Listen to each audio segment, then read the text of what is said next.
You are listening to the best of Talk to Me on uncontrollednoise.com. Make sure to tune in each Thursday night, 8 p.m. Eastern, 5 p.m. Pacific, to uncontrollednoise.com for 2 hours of the best conversation and metal on the internet.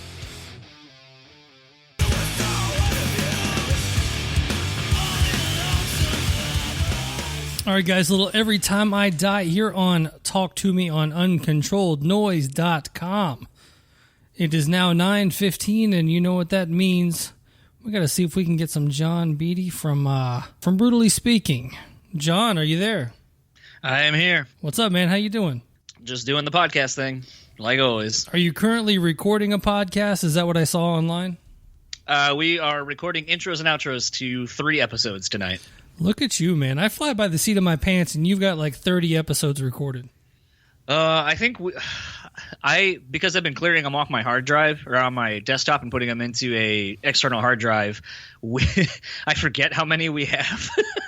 So I'll look at my desktop and I'm like, oh man, we're so close to being caught up. And then I'll look in my external hard drive and I'm like, fuck, we got like 8 more at least. Plus Dan's been doing a couple on his own. He just did one with Jason from Revolst, ex-Horde, and oh god, what other bands has that dude been in? A bunch of bands no one's ever heard of at this point.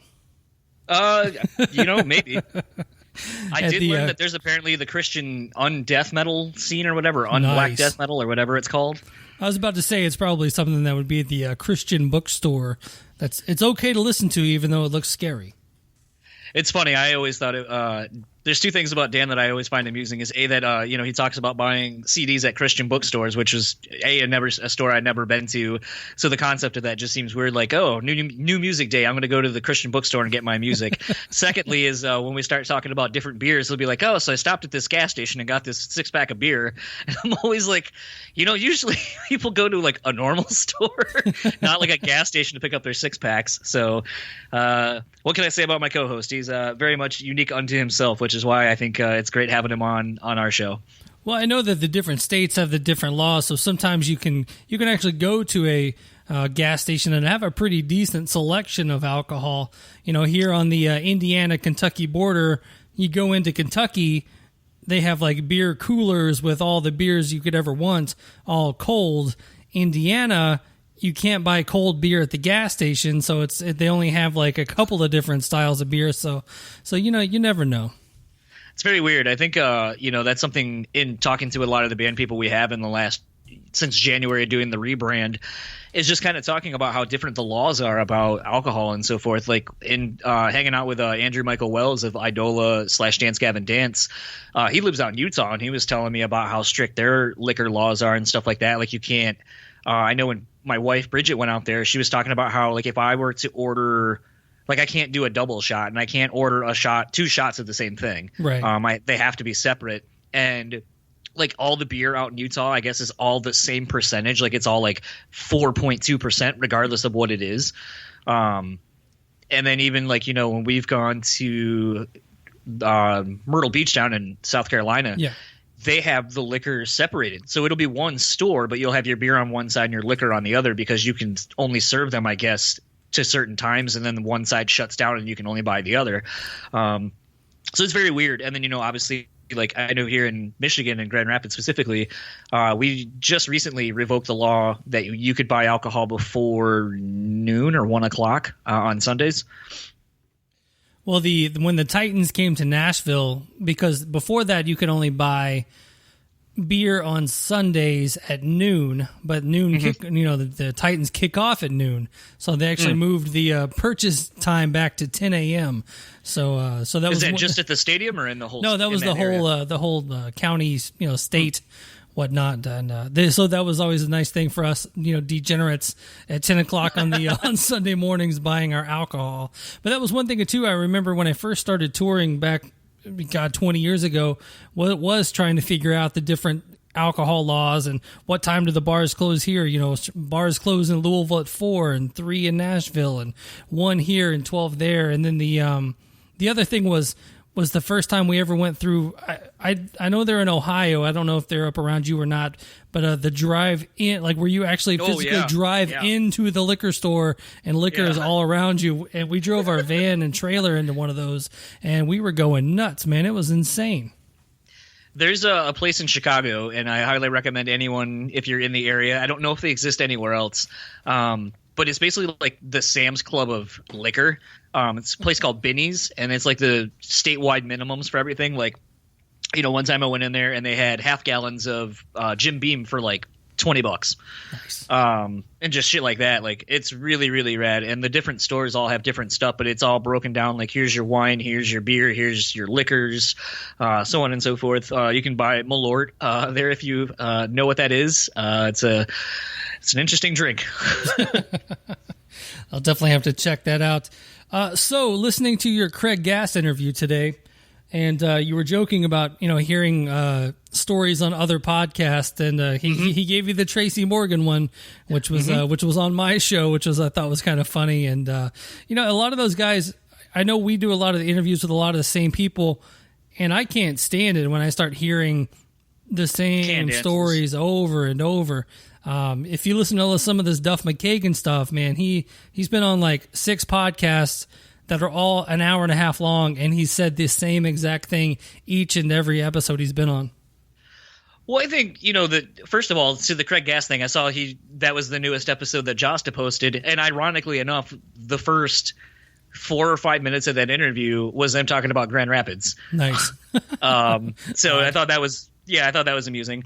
I think the hard thing too, and I know you and I have talked about this quite a bit, because I think the nice thing about you and I is I won't even call it friendly competition. I think we both support what we do, and we drive each other to kind of be better. As Jost always says, high tide raises all ships. But it's one of those things where I feel like listening to the other person and what you do, like we constantly will be like, oh, what did you talk about? Oh, okay, like I'm not going anywhere near that, so cool. Like, just want to make sure we're not doubling up on stuff. But I think the hard thing too is because I have seen this commented on by fans who listen to, like, you and I had made news a couple of days apart with the same guest, completely different things. But, I'll see this comment a lot of people make where it's like, oh, they just asked the same thing or they gave the same answers. Like, I wish reporters or the interviewers we came up with more original questions.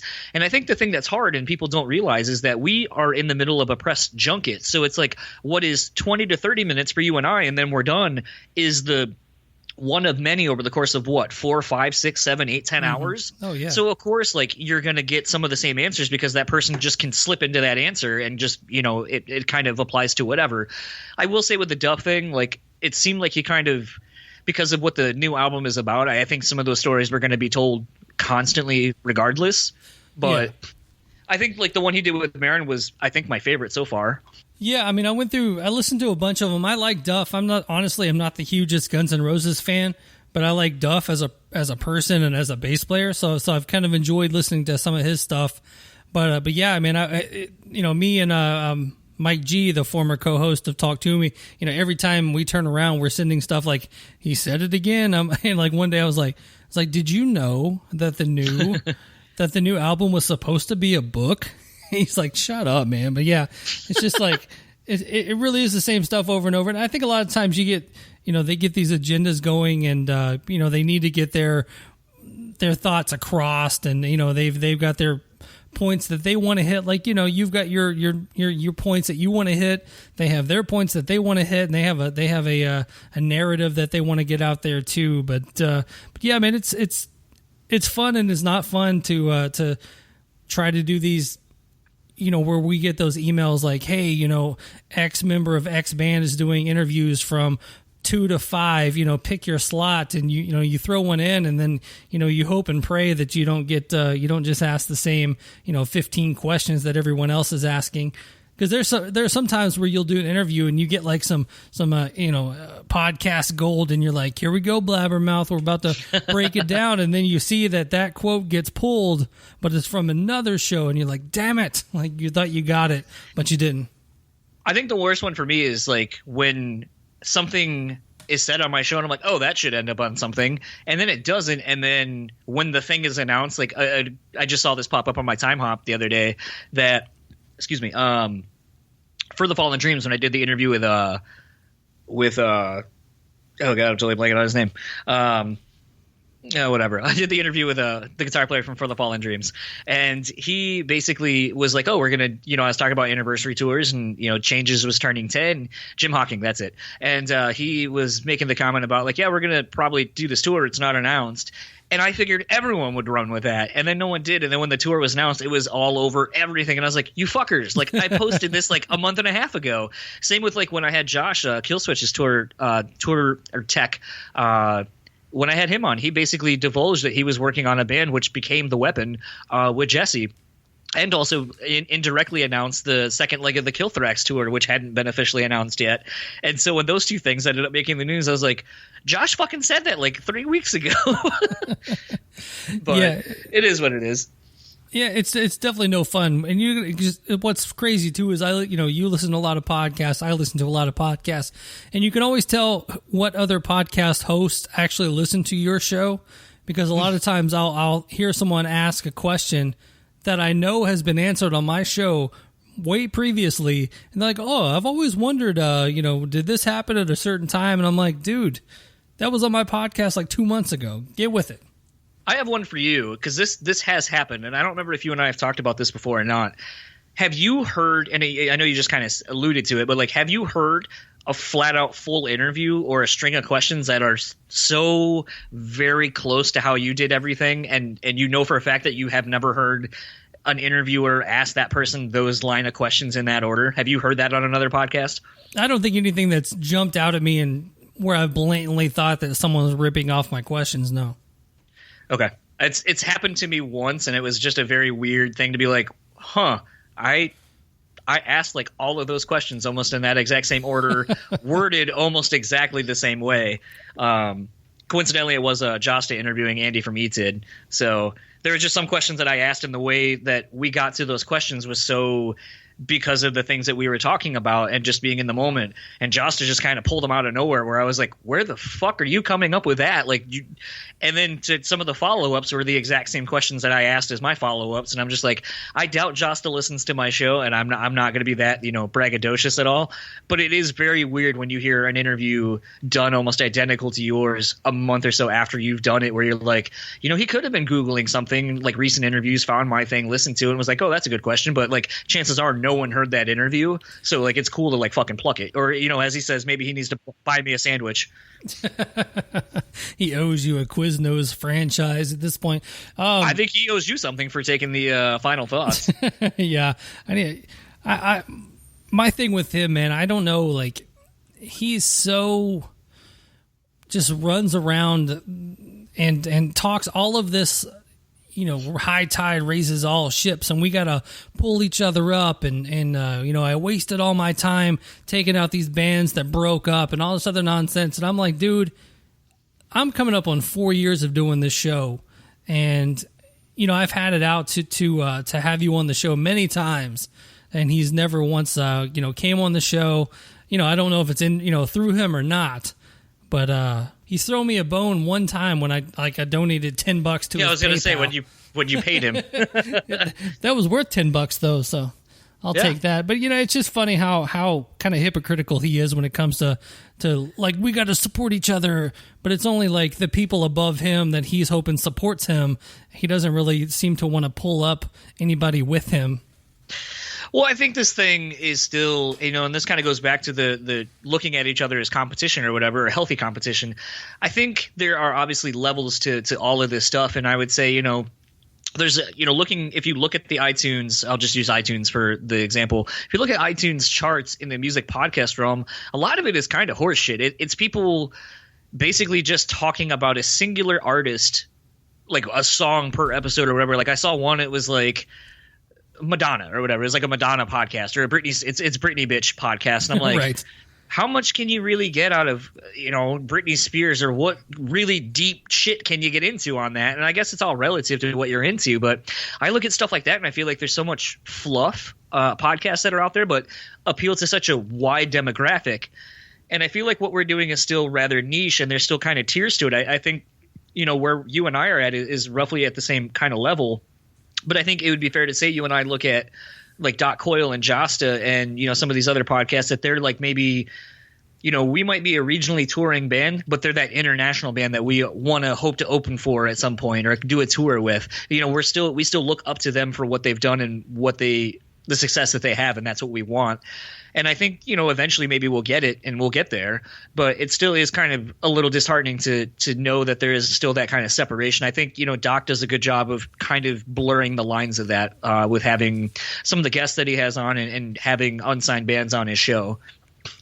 Well, the thing with Doc is, and the Doc and Josta and you know, Chris Jericho and all these guys is every podcaster I've ever talked to, like those guys all have, you know, they've all started on third base. You know, that whole you know, thing. You know, you've kind of got a built-in audience, whether you want to admit it or not. You know, Josta's out there playing in front of, you know, a couple of thousand people a night.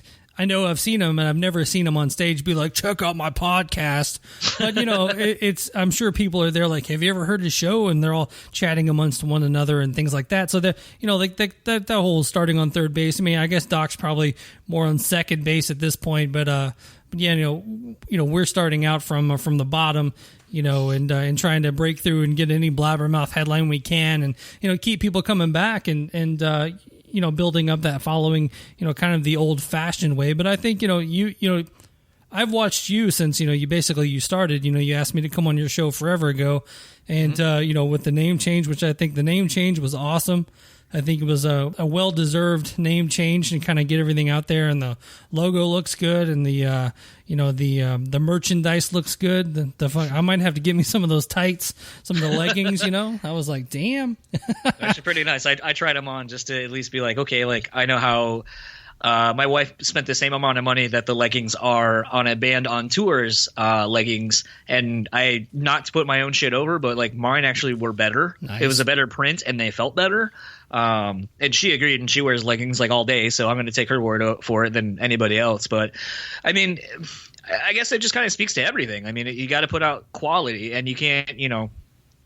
Like you said, we started off in the minor leagues and we're trying to work our way up to, you know, the big leagues and get our shot. And you kind of have to make everything work within a reason. I mean, I know you work now in doing mail, but I think, you know, you have said you've come from food as well, and management and all that kind of stuff. It's like I treat this kind of like I do when I was a manager at Sam's Club over the front end. Like you got to look at all your stats and figure out what's working, what doesn't work. And you got to be the critical eye we like to point toward other people. You got to be willing to do it to yourself. And I think the most interesting thing about doing a podcast that it has taught me is when you listen to yourself as often as you do, first of all, you get used to your voice, which is weird. Secondly, you learn a lot of your bad habits when speaking. Right. And then third, you learn how to, if you don't have something to say or it's not formulated yet, and instead of just rambling, at least I've learned to stop, think about what I want to say, and then say it, because when I have to edit that, it's easier to make a concise edit when you're not rambling the whole time and trying to find where you stop so you can paste those parts together. And I think that applies in real life. And on top of that, I think it has also taught me to be a better listener to people and kind of be more present when people are talking. No, absolutely. You got to that's the one thing I've noticed. The more I do the show is the less I actually edit. And I let a lot of stuff go, too, that I might not have let go 2 years ago. A normal conversation is going to have some ups and downs and some, you know, some starts and stops, and you might say the wrong word, and you might throw in a couple of ums and ohs and whatnots. But I've leave more of those in now than I think I tried to at the beginning. I think in the beginning I tried to, you know, take out everything and chop it all up and make sure it all fit right. But now I just kind of I can edit a podcast and cook dinner at the same time, you know, that type stuff. Looking back with how long you've done the podcast, what's something about the podcast that has surprised you in the almost 3 or 4 years you've been doing it? It'll be 4 in September. You know, the thing I always go back to is just the, like, you know, you and I's friendship or the camaraderie of other podcasts, and Daniel Terry, Discography Discussion, all those guys, and the Roach Coach guys and gals, and you know, Decibel Geek, Cobras and Fire, like the whole kind of scene. I didn't expect that at all. Like, I didn't expect kind of making friends and bouncing ideas off of each other, and, hey, I saw you got this certain guest, what's the publicist's name on that? Kind of everybody working together. Unlike Josta, everyone working together and, trying to help each other out, and high tide raises all ships. Our little fleet of ships might be coming for Josta if he doesn't watch out. Well, he already stole one of your ideas, so at least, he's paying attention. I wonder, I really do wonder about that one. Like, that's almost too dead on. The whole using Obituary's final thoughts, and then he does a jingle based on Obituary's final thoughts. I mean, that's either some very, very, parallel thinking, or just a blatant ripoff. Yeah, I don't know. That's where weird that's kind of the fun thing about doing this podcast. We're in such a weird, wild, wild west. We can do almost anything, honestly. That it's kind of hard to prove, I guess, intellectual property when it's not even yours that you're using to begin with. Right. And what's funny is that final thoughts, that thought came from managemental, because they always say, what, you got any final thoughts for today? And I was like, well, it would be cool to use the words final thoughts and take Obituary's final thoughts and have final thoughts. So I think everybody's just stealing from everybody at this point. Well, it's been a lot of fun. I definitely never thought this thing would go as far as it has, and some of the people that I now get to call friends. I think that's something you definitely can attest to. Some of the people that through doing the show, like you just had Gene Hoglan on, and this is your third time having him on? Fourth. Okay. But at this point, I just talked to Phil from All That Remains last night, and that's the third time in a year that I've seen him. And we've done everyone in person, and at this point it's now he knows who I am. Most of the Bubbles, who I had on the show too, when we see each other, it's not oh, here's some random person. It's oh, hey, how are you doing? And it's kind of continuing on a conversation you had 3-4 months before. Right. So it is kind of interesting to see some of the friendships that have actually formed from doing this, that you're 10 years ago this is someone that I looked up to and was oh, it'd be really cool if I could talk to that person, and now you're I have so and so's phone number in my phone and I can text them, and we have a real friendship, and it's very interesting. Yeah, it is a very bizarre kind of byproduct of it. And even in Gene Hoglan posting it today, he posted my good buddy Josh Toomey, and I'm that's just crazy that when I talked to Gene yesterday, when I talked to him on Tuesday, a couple of days ago, he answered the phone, "Hey man, how you been?" Blah blah blah. I mean, he's kind of bubbly to begin with, but it's just crazy how people react to you. I was always kind of nervous when I first started the show, just I hope this guy doesn't think I'm an idiot. And then and then after a few interviews, I'm well, I guess I'm not too much. I mean, I know I'm an idiot, but I guess they're okay with me. Show's almost over, so what song you want me to play here, John? Well, I mean, you already played an Every Time I Die song. I'm gonna do something that I like. I like this band, and I don't know if you're aware of the band, and I don't even know if you're aware of this cover. Disharmonia Mundi, A Mouth for War. You gotta spell that one for me. DISARMONIA,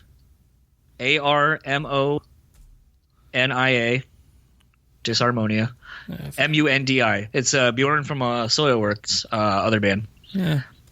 But they did a phenomenal cover of Pantera's Mouth for War, which it's I mean, you of all people should know that it's very hard to cover Pantera and to at least walk away being that was pretty good. I thoroughly enjoyed that.